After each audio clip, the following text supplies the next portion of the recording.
Okay, so in this, I want to go through and talk about, as I mentioned before, how to go through and apply to things. So first off is start thinking about where to look. There are opportunities all over the place. A common terminology used in the academic world is an REU, so that stands for Research Experience for Undergraduates. So this is a program funded by the National Science Foundation. So the National Science Foundation is one of the main funding agencies, governmental funding agencies, that funds physics and astronomy research in our country. NASA also gets their money from the government, but they get a separate pot, so they will fund some of their own programs as well. Same goes for the Department of Energy and the Department of Defense. The National Institutes of Health is very similar to the National Science Foundation, except National Institutes of Health do anything bio or health related. So if you're interested in like biophysics or biomedical stuff, then you'll see more opportunities from the National Institutes of Health. The National Science Foundation doesn't do more of the sort of hands-on bio type stuff. So I'm going to blow through the slides, but again, you'll have the recording and I can give you a PDF of the slides afterwards as well. I don't know if all of these links are still active. I did not go through and check before, but here are a number of opportunities that you can go and look at. So the REU website will list every one of the federally funded programs through the National Science Foundation. So you can search there and you can search under like what thing you might be interested in, which is really helpful. Cal Poly SLO has a specific one for people who want to be teachers. So it's, you can learn more about that through their website.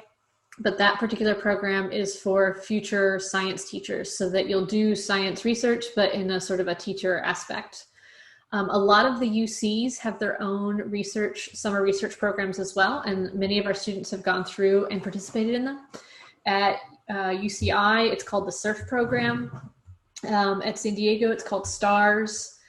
Riverside has a couple different ones. Some are just grant funded under different programs. The MSRIP is one, and the MacRU, if I remember right, is more of a materials-based type one.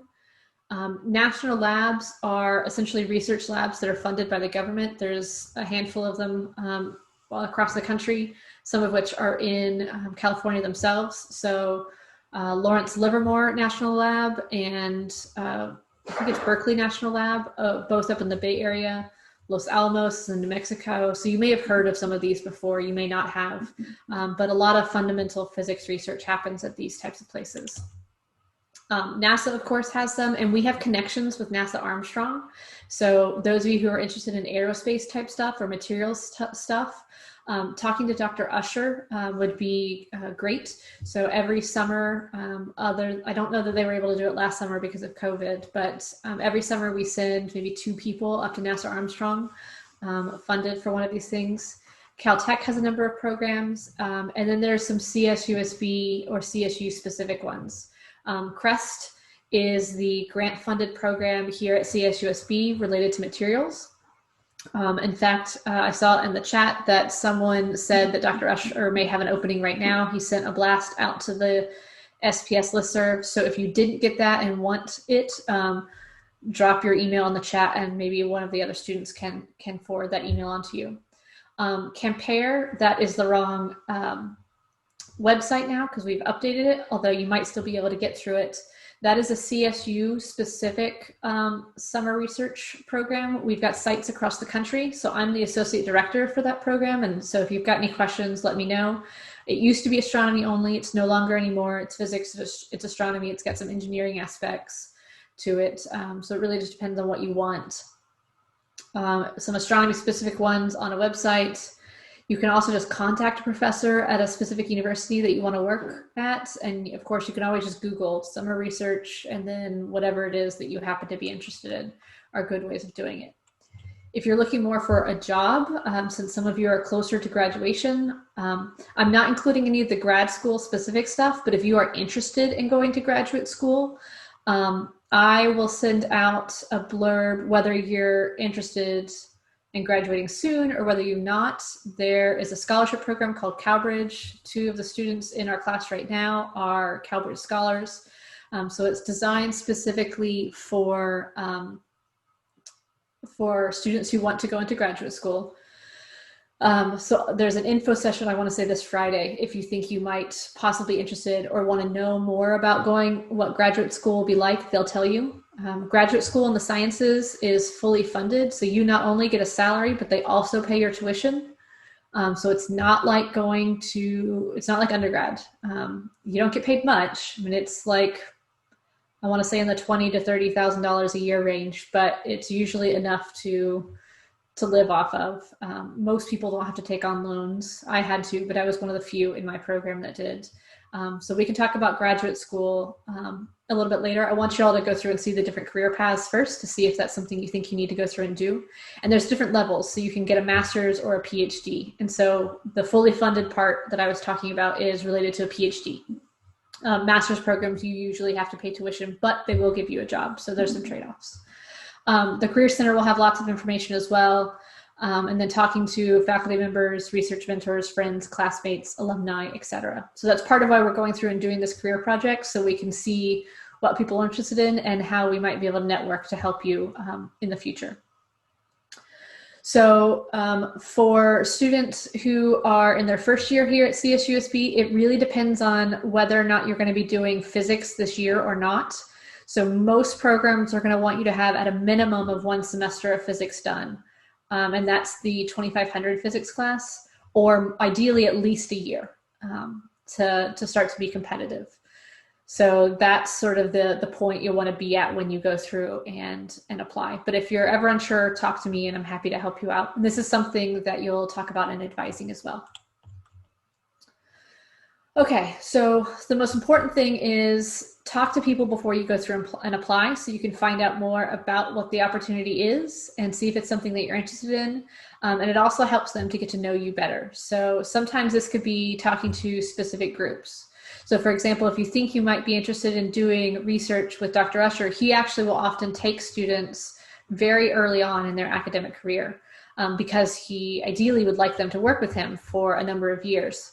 So he puts the effort into training you and learning how to use his systems and do the research that he's interested in. So then you become sort of an expert by the time you graduate and can help train the newer students as well. So if anyone is interested in learning more about what Dr. Usher does, one of the best ways to do that is to talk to students who either already worked with him or are currently working with him. Check people's websites, send emails, ask good questions. And I know that as the generations have gone on, people have been more and more reluctant to actually utilize phones for voice calls. But the people who are hiring you grew up using voice calls. So it actually would be a big surprise and I think a big plus to someone who is looking to hire a student if they actually did call them up as opposed to email or text. So if you can work yourself up to getting past that and ask them good questions, and feel free to check with us before if you're like, I'm not even sure if these are good questions. That's what we're here for as faculty, is to help you through all of this. I have applied to so many jobs throughout my career now at this point. I don't ever want to do it again. I hope I never have to. And I remember having a conversation with my dad and he's like, I don't know how you do this. I never had to apply for a job in my life. And I was like, ugh. Okay, boomer, I don't want to hear this right now. Right, this is recorded, so don't go sharing this recording with my father, please. All right, so next up is get organized. So in most cases, you are probably not applying to just 1 or 2 programs. If you really 100% want to find an opportunity for yourself in the summer, you're probably applying to lots. That could be 5, that could be 10, that could be 15. I know some students that have done 20. That's getting to be a lot. For graduate school, I sort of recommend the minimum to be 10 nowadays, and it's because it's become more of a lottery at a certain level. So you don't want to lose out. It becomes less about do you qualify and more about we've got 100 people that qualify for 50 spots. And so it's just going to be a lottery at this point. And so there are ways to try and make you pop out a little bit so that someone might be more willing to pick you out of that lottery as opposed to someone else. But in general, staying organized, going through this process will help and reduce your stress. So I recommend making a spreadsheet for all of the programs or jobs you want to apply for and their application requirements, because many of them will be very different from each other. I've got a template that I can send out as well. Pay special attention to the various deadlines. Application fees are really only for graduate school. You should not have to pay to be able to apply for a research opportunity. But when and if you do apply to graduate school, you can often get fee waivers. So they'll essentially waive the application fee for you. For graduate school, there's often tests that you need to take, standardized tests.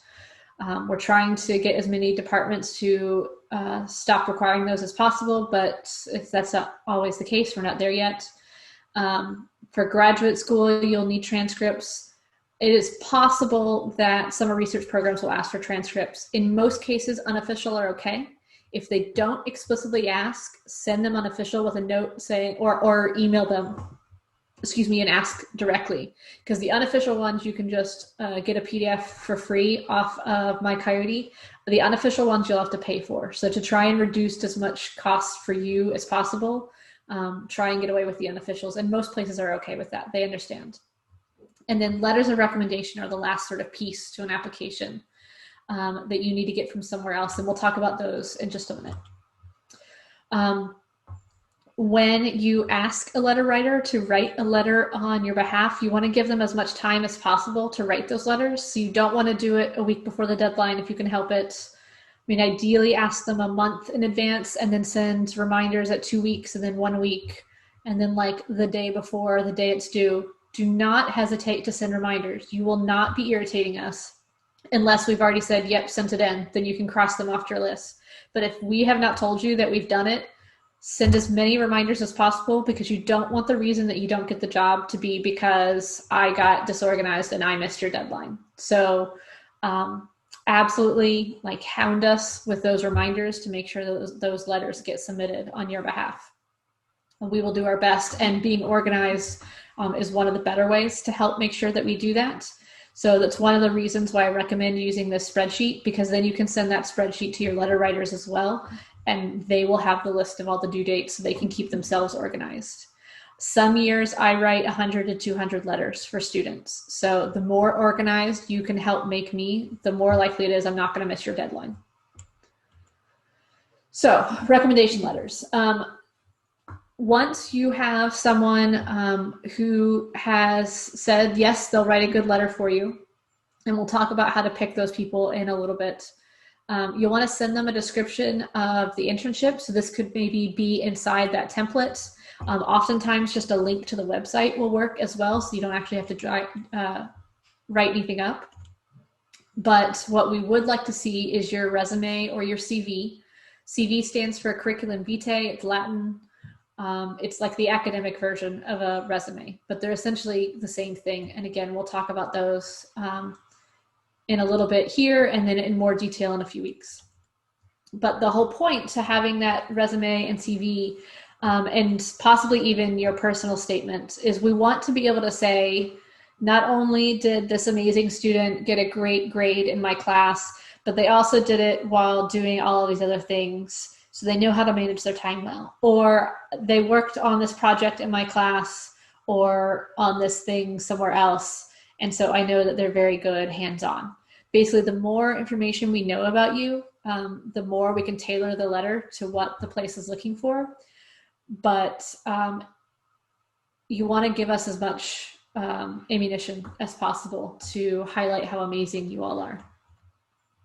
So in figuring out who to ask to write your letters, the professor who got to know you can write a better letter than the professor whose class you got a good grade in, but maybe you never talked to them. So even though Zoom land is scary, the more you are speaking up in class, your faculty members are noticing it. So when it comes time for us to write letters, and you say, hey, can you write a good letter on my behalf?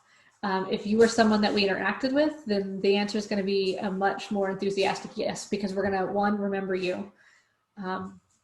And in the bigger classes, that can be harder to do. But I mean, creating that rapport and that relationship will make us make it easier for us to write those good letters for you. Same thing goes for your supervisor when you tutored, or the advisor to the club you're an officer in. Basically, any sort of interaction you have with, ideally faculty would be the best case, but if you're in a position where you won't be able to get enough letters from faculty, then chat with me and we can brainstorm some good alternatives.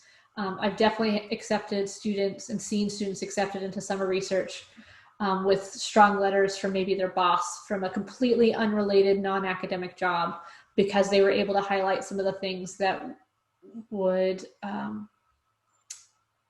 highlight some of the things and skills that a student has that we could see applied to the research sort of realm, or to whatever the internship that someone was applying for.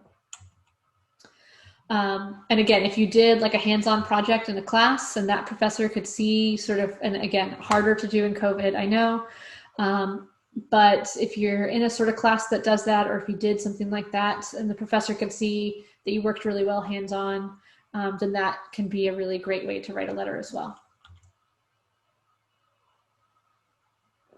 So all of this is about selling yourself, which if you're anything like me, is a really difficult thing to do. A lot of it is probably, well, for women at least, we're not taught to sell ourselves.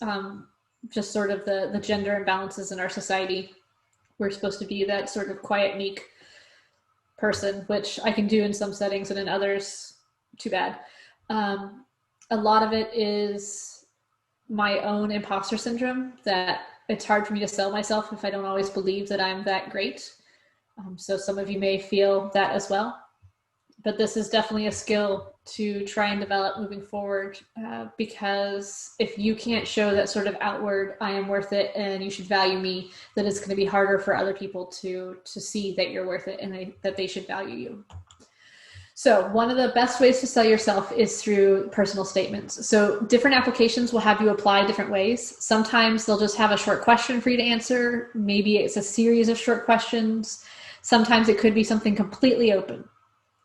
So what we'll do, not today, but in this class, is we will actually have you all work on personal statements, like a 1 or 2 page statement that you could use to apply to something.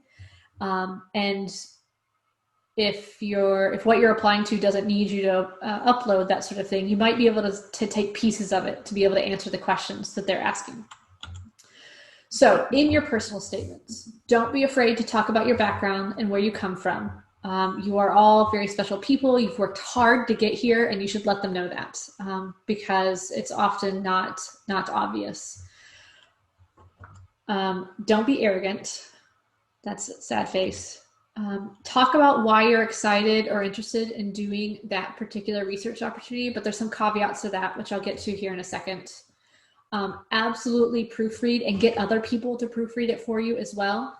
Ideally, there should be no typos or grammatical errors. Otherwise, it can look like you didn't really put much effort into it and you don't really care that much. And so then they might be less likely to take you if they think that you won't put much effort into whatever it is that they're doing. So utilize the Career Center for some of this stuff. I don't know what they're doing online this year, but I would guess they have various like webinars, and often they will have people proofread your stuff for you. There's also the Writing Center that can proofread things as well. They often get really busy in the fall because people will have them proofread these personal statements for applications. But you might be able to make an appointment. Maybe it won't be as busy because of COVID. I'm not really sure. But you can also ask a faculty member and others to read over it and give comments. But keep in mind that we are busy on a normal year and even busier right now. So it is quite possible we'll gently say, I'm sorry, I don't have time for that. And it is in no way a knock to you. It's just we're trying to get through the day or week just as much as you are. And ideally, those proofreads will be done in an iterative fashion, but people may not always have time for that. So that's part of why we'll focus on this in this class. And so you'll get some of that proofreading done in this class to hopefully set you up so you won't have to work on it as much in the future. So you'll want to mention skills and interests. And so this could be like all kinds of stuff that you wouldn't necessarily think would be applicable. But if you work with your hands or like working with your hands, that counts, because a lot of physics opportunities are experimental physics, where you are digging down into an instrument to try and make it work. So that means lab directors are looking for hands-on people. So if you fix your own car or rebuilt your bathroom, this can count as much as an A in calculus, because you know how to use tools and you've got this sort of problem-solving mindset already. So you can highlight some of these aspects. Even if you're not going into an experimental sort of thing, that problem-solving aspect can be huge. So you can highlight that you have that problem-solving aspect by talking about something completely non-academic that you've done and done well. Other things that can relate is webmaster for a club, as an example, as a responsible person who can work with computers. If you volunteer, if you tutor, if you're a club officer, etc., you're a person who works well with other people.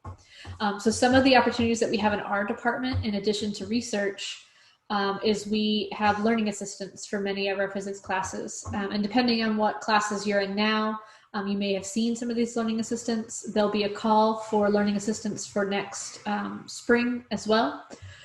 So students who become learning assistants become, one, these responsible people, or show us that they're the responsible people. You're already responsible. But two, they often learn the material in the course better than they did just from taking it themselves the first time through. So they're actually strengthening their knowledge, their physics knowledge. So it's like a twofer almost. You get paid to do a job, you're learning physics better. It's a threefer.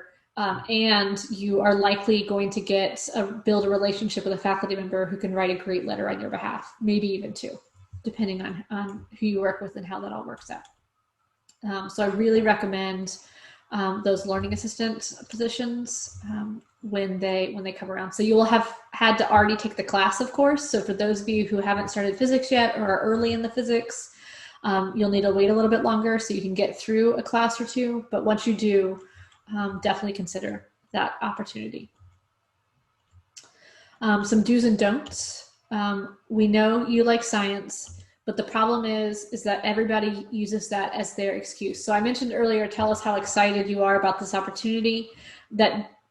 That needs to be framed in the right context. So it shouldn't just be, I want this internship in the biomedical field because I want to help sick people. Everyone applying to that is going to be saying the same thing. So you need to find a way to help yourself stand out. And there are ways to make that happen so you can show that you're interested and exciting without sounding like everyone else. Same with computer companies and Department of Defense, that's the DoD there, and things like that. So don't waste their time telling that, and don't waste your space in your statements saying things like that either. So things you want to do instead is talk about what you like to do. Do you like to analyze data? Do you like to build stuff? Do you like to write code? Do you like to talk to people? Do you like to work outdoors, use tools, do math? Scientists and engineers can do all of those things. You just have to find the right position that does it in the right combination and order for you and your interests, because this is all about finding out what you want to do. So CV versus resume. I said CV stands for curriculum vitae. Again, it's used for academic applications. Generally doesn't have page limits, although at this point, I don't expect that any of yours would be more than a page. Just because you're early in your career, you're undergrads. It's the kind of thing that just grows if you stay in academia. And so by the time you're a full professor, depending on what all you're putting on it, it could be 10 or 20 pages long, and nobody's reading all of that. A resume, however, is more commonly used in the business world. And so those are generally limited to 1 or 2 pages because you want the people reading it and hoping to hire you, or that you hope will hire you, to actually look at everything. So if it's more than 2 pages, they're going to stop. And so we'll talk about how to sort of lay that out and how they look different in another class period. They contain a lot of the same material though. So oftentimes you can make essentially different versions of the same thing depending on what type of opportunity you're applying for. Now this matters less for those of you applying for like summer positions, and more for those who might be applying for like more permanent jobs down the line. And the Career Center has lots of experience and help, especially with the resume stuff as well. So absolutely utilize their expertise. So at some point you'll get accepted. Yay! The timeline for summer research type stuff I mentioned before, earliest applications could be due as early as December, but more of them are like February 1st. And you generally find out in, say, March or April, although there's a little bit of range to this. For graduate applications, the earliest are in November, and the latest ones are due, say, in January if you're talking about a PhD program. Or for a master's program, they can be due as late as March or April, depending on the master's program. For PhD programs, you generally find out in February or March and have to decide by April. And for master's programs, you could find out as late as May, maybe even June, although that's much rare.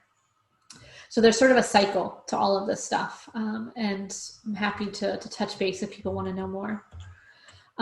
When you get accepted, best case scenario is you get accepted to more than one place. So let us know, us being the faculty in the department, whenever this happens, where and when you get accepted, because we may have some sort of insider information or can just generally help you make the best decision for yourself, because every one of you is different and has a different situation going on.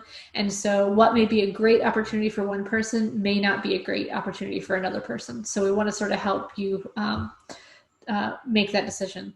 And of course, it's your decision in the end. We're just going to give you some advice, but often our advice can be really helpful. So in thinking about where to apply and where to go and all this stuff, you want to think about, what do you like to do? You may not know it until you do it. So a perfect example of this is not everyone are going to like what they do in an internship. So my first internship, summer research sort of thing. Well, actually, I did a few. I did one after my first year of physics, and that was on my own campus. It was particle physics stuff, and it was just doing some random stuff on a computer in an not air-conditioned room in the summer, and it was super humid, and it just wasn't super fun. But I also didn't have like a group of other students to work with that much, so it could have been more interesting had we been able to build some sort of community. But the RU one that I did, I was in school in Virginia, and I took a RU slot at the National Solar Observatory. And at that point in time, I was stationed in Tucson, Arizona. And that was with a much bigger group of students. In fact, they put two different summer research programs together. So the other one was another astronomy one, but wasn't focused only on the sun. And so we had a group of like 20 of us that we just spent the summer together. It was a whole lot of fun. I got to meet people who did things like I did. I got to meet more women, for example. In my program, there weren't very many. I was one of two, probably, I think. No, three plus. But I got to meet other women. I got to meet people from across the country. It was a lot of fun. I got to learn more about what real research was like, and I found out I could care less about what the sun is doing, other than the fact that I want it to keep being up there and giving us light, because that would be a problem for humanity if it didn't. But I didn't really care for any research on the sun. But hearing about all the stuff the other students were doing, I could learn some of what they were doing. I could see what they were doing, and I could say, that looks really cool. I wish I had been doing that. Like, I loved the summer aspect of it and the community aspect of it. And I learned that I didn't want to do anything that related to the sun. So it meant when I applied for graduate school, I could start to narrow things down based on what I had done and what I hadn't done, and what I liked and what I didn't like. So you can learn a lot from a program that, even if you don't like it, and that's okay. So if you find that you like data analysis but don't like working with your hands, get a job doing more computer type work. If you like working with your hands but hate sitting at the desk and doing data, work with your hands and do experimental work. If you like writing about it or explaining it more than you love the actual doing it, science writer, patent lawyer, and they make all kinds of crazy money. That's what one of my friends in college did, which I may or may not have already mentioned. But she was a physics English double major. Physics was really difficult for her, but she loved the subject. the English part came easy to her. She became a patent lawyer, so she's got the best of both worlds. She gets to learn about all the cool stuff the scientists are doing before it's released to the public because of the patents. It was a lot of fun. Working at a science museum, planetariums, things like that, if you really like working with people. So a lot of it is about finding what is it that you like and that you're willing to do for the next 5 or 10 years or maybe your life if you really, really love it. Business world. I know people that have gone into, especially those who work in material science, you can work in the business world with that too and start your own company. Faculty members have done that as well as students. So a lot of it is just finding the best combination of things that you like and things that you're good at to make yourself happy in the long run. So internships are great ways to learn about these things, whether you're learning that you hate sitting at the desk and analyzing data all summer, or whether you learn that you love doing that. Everyone's different and everyone's going to have their own sort of key things that are important to them. Okay, I thought I had more, but I don't. So I'm going to stop the recording right now and let me know if anyone has any questions at this point.